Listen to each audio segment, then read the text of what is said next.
Bonjour à toutes et à tous. Alors, effectivement, on a parlé déjà beaucoup de live avec les précédents intervenants. Je vais encore en parler et de manière un peu plus profonde cette fois-ci. Donc, le live, vous le savez, Twitter et live, c'est le média du live depuis 10 ans. Et maintenant, le live, il est devenu vidéo. Damien en parlait en introduction. La première nuit debout a généré plus de 80 000 personnes étaient en live lors de cette première nuit debout de manière organique. C'est un score assez colossal. On est presque au même niveau qu'une chaîne de télé pour un community manager qui était juste présent sur l'événement. Donc voilà, vous voyez la puissance de ce nouveau média qui existe aujourd'hui. Et en plus, ce média, il va de plus en plus être là. Cisco a fait une étude et anticipe que 69% de l'ensemble du trafic Internet sera de la vidéo d'ici l'année prochaine. Donc, la vidéo sur toutes les plateformes, sur tous les sites, ça devient de plus en plus la norme de contenu. Et Periscope, c'est aujourd'hui un formidable outil pour créer une connexion live avec vos consommateurs en vidéo. Donc c'est un nouveau terrain de jeu. C'est effectivement une application qui a explosé l'année dernière, qui a été la Best App of the Year in the world d'Apple. Et depuis le début de l'année en France, elle a été en permanence dans le top 5 des applications les plus téléchargées. C'est une communauté aujourd'hui qui s'est créée, une vraie communauté qui s'est créée autour de cette nouvelle application. Et vous avez aujourd'hui des communautés autour du sport, de l'art, de la musique. Enfin, on retrouve toutes les communautés qu'on avait déjà de manière assez forte sur la plateforme Twitter, et là qui sont passées en live, qui sont passées en mode live avec cette application. Le live, c'est d'autant plus important qu'aujourd'hui, quand on fait cette petite étude auprès de nos consommateurs, enfin les gens qui utilisent les différentes plateformes, ils associent Periscope majoritairement pour visiter des coulisses par rapport aux autres plateformes, aussi pour avoir des points de vue uniques sur des nouveaux formats de vidéos qui n'ont jamais été faits jusqu'à maintenant. Et on verra derrière qu'il y a des technologies maintenant qui permettent d'aller assez fort sur des événements live, même dans des cas comme ça de ski extrême. Vous avez aussi, les gens l'associent aussi majoritairement par rapport aux autres plateformes pour être inspirés, pour trouver des contenus qui les transportent, qui les emmènent vivre d'autres nouvelles expériences. Donc ça, c'est très important pour nous de voir que Periscope surpasse toutes ces plateformes que vous connaissez sur ces items-là. Et on est vraiment confiant là-dessus. Voilà, en tant que marque, vous avez, et c'est vraiment ça qui est devenu assez vertigineux quand on y pense, vous avez un broadcast network, pardon pour l'anglicisme, dans votre poche. C'est-à-dire que n'importe quelle personne maintenant peut diffuser de manière massive des contenus à des audiences très larges. Et c'est d'autant plus vrai que ces émotions, elles sont, enfin, ce live, il procure plus d'émotions qu'une vidéo traditionnelle. Les récentes études de neurosciences très pointues nous indiquent évidemment qu'une vidéo en live procure 27 fois plus, enfin plus 27% d'émotions qu'une vidéo classique. Donc déjà que les vidéos classiques on le voit, c'est celles qui engagent le plus sur les différentes plateformes et en particulier chez nous. Et là, le live procure encore plus d'émotions.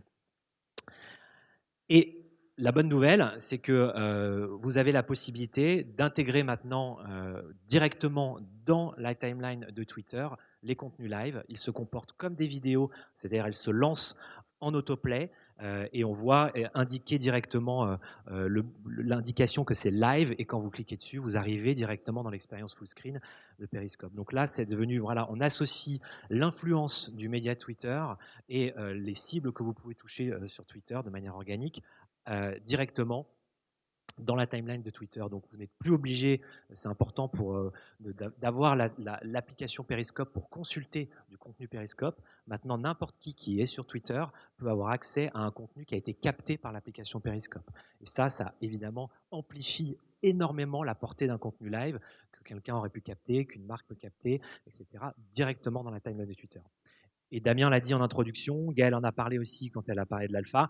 On le propose maintenant en payant, c'est-à-dire que vous pouvez évidemment sponsoriser un contenu qui a été capté via du Periscope directement dans votre timeline. C'est ce qu'a fait Renault il n'y a pas plus tard que ce week-end pour le Festival de Cannes.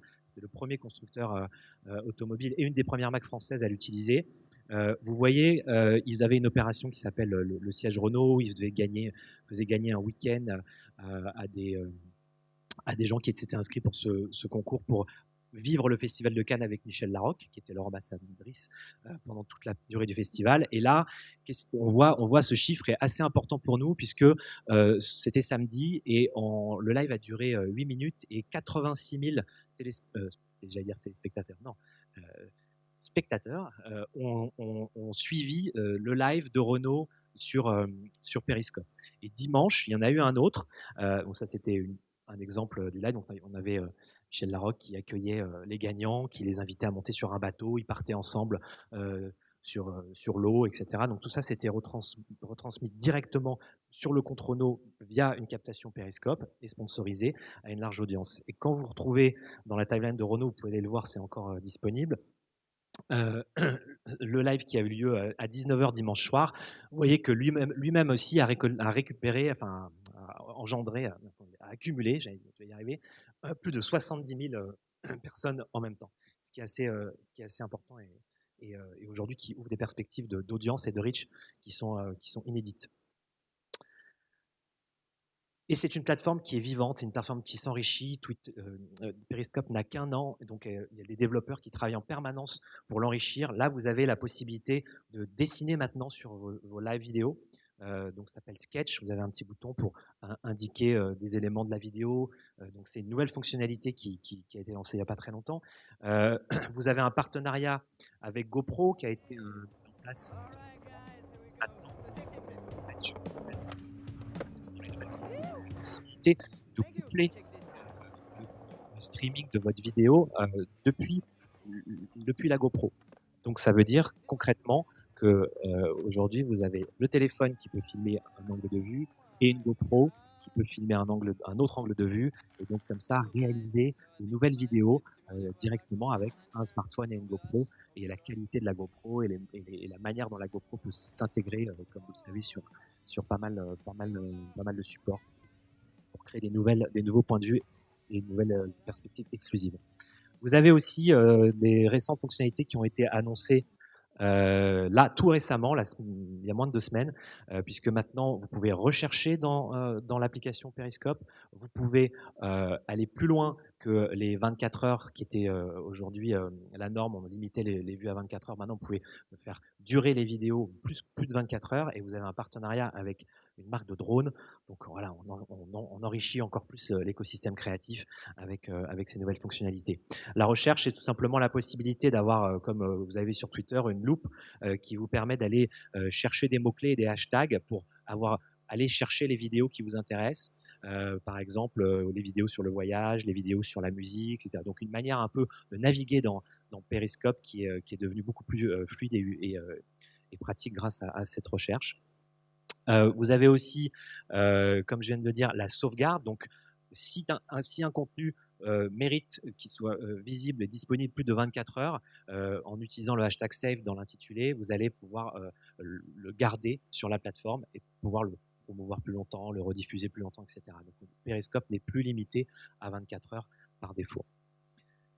Et enfin, cette marque de drone, DJI, je ne sais plus comment on dit, qui a intégré directement Periscope dans son système. Donc, si vous êtes propriétaire de ce drone, faites la mise à jour. Si vous voulez en acheter un, voilà, vous auriez la possibilité d'avoir des points de vue uniques filmés directement par ce drone et streamés dans l'application Periscope qui elle-même peut se retrouver sur la timeline Twitter. Donc, on voit qu'on a dans un écosystème qui devient complètement sans couture pour faire de la vidéo live.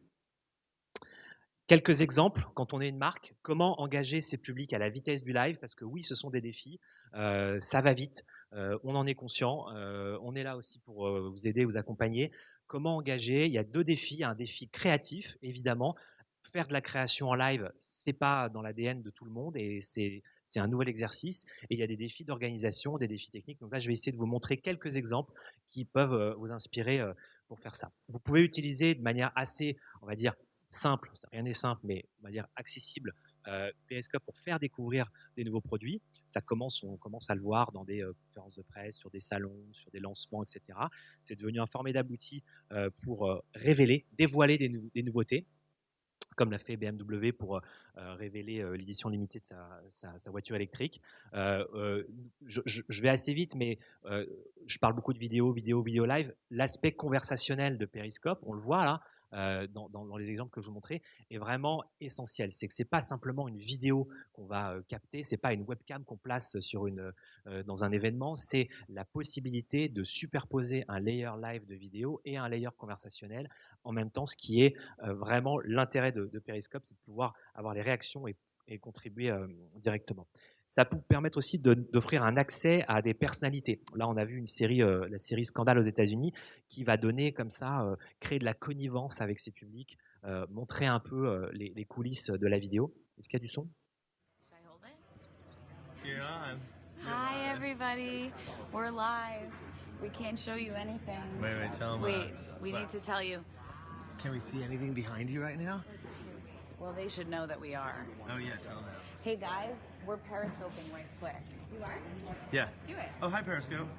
Hi, Periscope. Oh, We're here. now We're on set. We can't show you that many things. Yeah, there's a lot of stuff we can't show you. But Okay. my whole family's visiting tonight. Here they are. Hi guys. Everyone says hi. Hi from Thailand. Hi from Germany. Guess what? They're from Buffalo, New York. Let's give a shout out to Buffalo. Donc là, on est vraiment dans les coulisses américaines. Et un autre effet, c'est amplifier un partenariat. Là, la marque Target, qui avait accès aux coulisses des Grammy Awards, ont utilisé Periscope pour montrer un peu les coulisses du clip de Gwen Stefani. Donc on voit qu'on peut aussi se mettre. Là, c'était le barman qui avait accès, qui faisait partie du spectacle et qui a branché son téléphone. Et on voit le tournage du clip d'un autre point de vue. Donc une autre manière, quand on a accès à des contenus exclusifs, on va voir Gwen Stefani passer devant le bar dans pas longtemps, là, dès que le danseur entamera son petit pas de danse sur le bar. Vous avez la vraie vidéo d'un côté et la coulisse directement captée d'un autre point de vue. Donc, voilà, des contenus exclusifs. Voilà Gwen Stefani, le dos. Donc, vous avez un terrain de jeu créatif qui s'enrichit, qui devient de plus en plus ouvert à des nouveautés. C'est aussi une manière, on l'a vu avec les drones, on l'a vu avec de nouveaux moyens de captation, de téléporter ses publics. On dit souvent que le Periscope, c'est aujourd'hui l'outil le plus proche de la téléportation. Parce que grâce à Periscope, vous allez pouvoir emmener vos publics dans des endroits où ils n'ont jamais été, où ils n'ont peut-être pas accès. Là, on a des points de vue complètement assez beaux sur de la technologie, sur l'expertise de General Electric, sur les sites qui sont normalement interdits à la visite. Donc voilà, téléporter ses publics à des endroits inconnus jusqu'à maintenant. C'est aussi, là on rentre dans un terrain qui est un peu plus créatif. Tout ce qu'on vient de voir jusqu'à maintenant, c'était des moments de marque qu'on pouvait streamer en live. Là, on va pouvoir produire des programmes exclusifs. Taco Bell, dans son opération Breakfast Defector Day, avait créé comme ça des conférences de presse un peu ridicules autour du produit pour engager les gens à découvrir cette opération, etc. Donc faire des conférences de presse, faire des mini-programmes, faire donner des rendez-vous. Ça marche très bien, donner des rendez-vous tous les vendredis. C'était Doritos, ça faisait une roulette, faisait gagner des gens en live sur Periscope, et ça a engagé beaucoup. Et c'est aussi engager autour de nouvelles expériences. Vous avez une marque de voyage, le Royal Caribbean, qui a créé cette campagne en envoyant des explorateurs visiter des endroits magnifiques dans le monde. Et cet exemple est assez intéressant, au-delà de la création de contenu qui était riche et qualitatif autour de Periscope. C'est qu'ils ont déporté sur des stands de presse à New York l'expérience live. Vous avez la possibilité, quand vous étiez dans les rues de New York, de voir ce qui se passait en live dans le kiosque. Donc c'est aussi une manière d'aller exporter des contenus live qui sont filmés pour capter via Periscope et retransmis sur Twitter. Vous pouvez les avoir directement aussi sur d'autres points de contact, d'autres touchpoints, et projeter cette interactivité-là. Voilà, c'était cette 6 best practices que je voulais partager avec vous ce matin. Donc on a vu qu'on pouvait dévoiler de nouveaux produits, offrir un accès à des personnalités, à vos coulisses, amplifier un partenariat, téléporter ses publics dans des endroits qu'ils n'ont jamais visités, produire des programmes exclusifs et engager autour de nouvelles expériences. Donc on voit qu'on a vraiment d'un côté ce qu'on appelle les moments de marque que vous pouvez tout à fait, que vous connaissez déjà, vous savez à quel moment vous allez pouvoir produire du live, et puis des nouvelles expériences à créer, de la créativité à engager autour du live. Donc 2 takeaways pour ce soir, si vous voulez qu'on en parle derrière. Quel est votre prochain moment de marque qui mérite un live? Vous en avez certainement en tête qui vous monte à l'esprit.